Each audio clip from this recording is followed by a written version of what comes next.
Hey, Brett Bolzenthal, Remax 24/7 Real Estate here. I just wanted to run through a quick tutorial of how to use your custom property search, also referred to as the Collab Center, or as you can see here, the Collaboration Center for long. Generally, when you get to this property, the custom property search for the first time, you might only see one or two properties, and you're kind of wondering, is that all that's out there? As is this case here, if you scroll down in this Meade Street, 206 North Meade Street for 103, it looks like there's only one property. But you'll notice as you look over to the far right side, you're going to see this number 13. These properties are all matching this particular cart search that I set up here for myself. So there's 13 undecided available. What this guy is over here is a new property. So this is new to the market. So it's got the one here, and it's also got updates. But you're going to find that as I click on the update tab, it's the same house as is under the new tab. If there was a price reduction, new price reduction that is, you'll generally see it located over here. Now as we jump into where all the properties are that match your criteria, over on the saved listing side, you have a lot more options available. Now first of all, you're going to see this new property again, so he's actually one of the 13 available in this case. And as we scroll down, you're going to start seeing all the other matches that you have in your custom property search. So I got this Mason Street here, and as I scroll down a little bit further, one of the things you'll start to notice is like this 324 South Badger Avenue has a $2,100 price reduction. A little bit further, you're going to see a couple more that also have price reductions displaying right on here. So these are all resulting in real-time changes. So when an agent like myself goes in here into the system and puts in a price reduction for our sellers, this is automatically going to reflect in your custom property search or Collab Center as these things take place. All these properties currently have no offer. So in the green section over here, you can see active, active, no offer. You might occasionally see active, no bump, active, without bump. Those usually indicate that there is an accepted offer. The cart is supposed to automatically remove those properties, but depending on their status, they may not remove right away. Now you can change this from newest to oldest is what I have it at now, but you can change it to oldest to newest match, bedrooms, price low to high, price high to low. In here, I can also take and sort through the properties as far as my favorites and things that I really don't like. So at the top was 13. You're going to see the categories such as the heart on favorites. You're going to see a question mark for possible. And then of course your ones you really don't want at all, and that's the rejected category or the thumbs down in this case.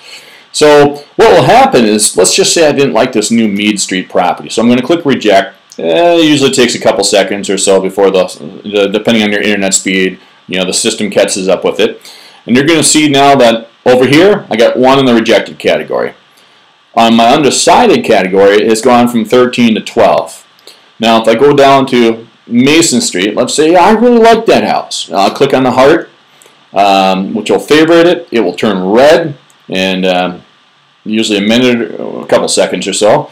And now you'll see that that 12 is now down to 11 because I have one over my favorites and one in my rejected category.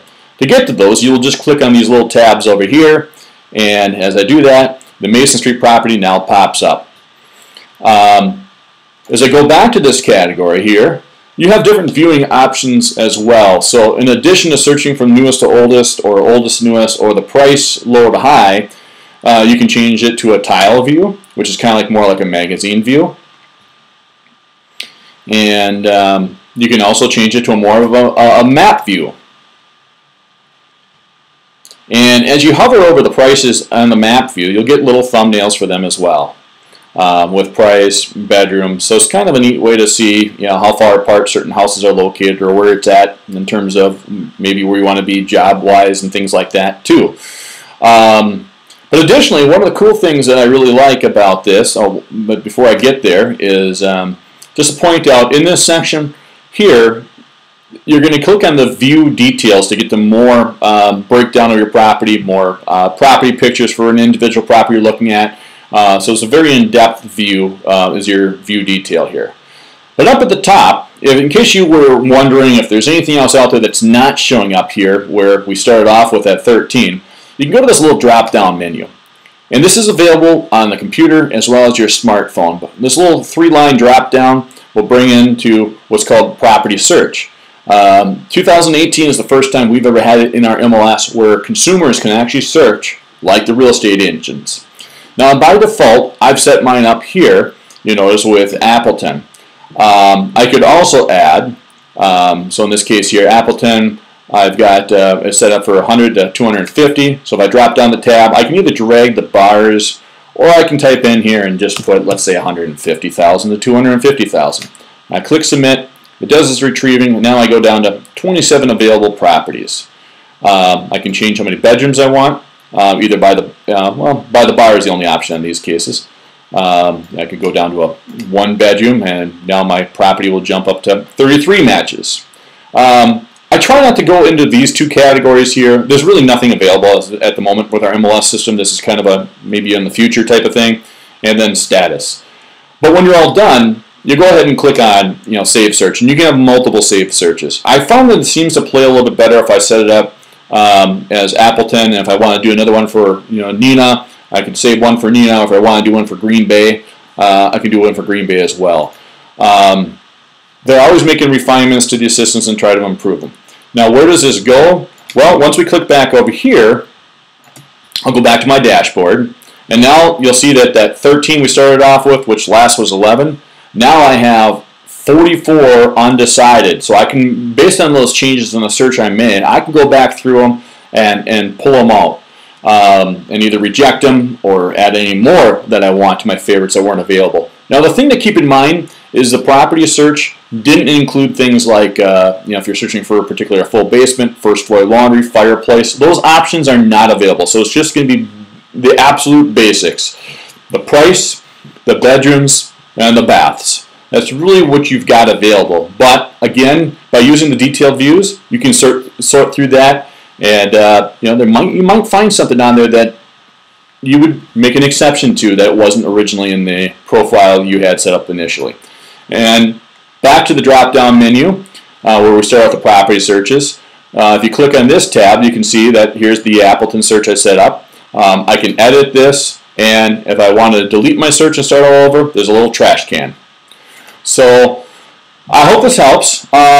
If you are searching from the phone and you're kind of wondering, especially as you get these updates over here and you're wondering, well, I'm not seeing anything else. There's a little button kind of in the middle that's kind of like a filter thing. If you click on that, this is how you will get to the dashboard, similar to this, where you can click on the updates, the undecideds, and the favorites on there. But there's a little like filter section. It's kind of small on the smartphones.